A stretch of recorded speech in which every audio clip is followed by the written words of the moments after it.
রাধে রাধে। কৃষ্ণ কথামৃত চ্যানেলে সবাইকে স্বাগত জানাই।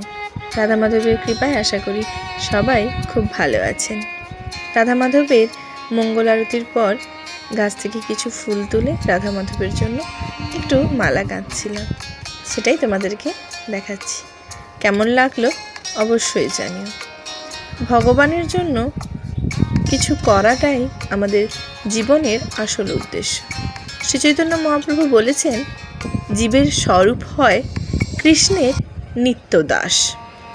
কেননা ভগবান শ্রীকৃষ্ণ ছাড়া কেউই আমাদেরকে সবথেকে বেশি করে ভালোবাসতে পারে না।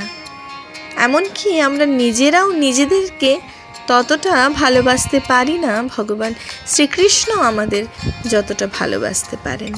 ছাড়াও আমাদের মাও আমাদেরকে ততটা ভালোবাসতে পারেন না যতটা ভগবান শ্রীকৃষ্ণ আমাদের ভালোবাসে।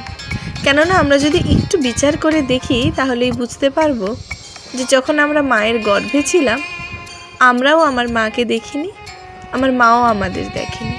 শুধু অনুভব করেই আমার মা আমাদের গর্ভে থাকাকালীন আমাদের ভালোবেসেছে।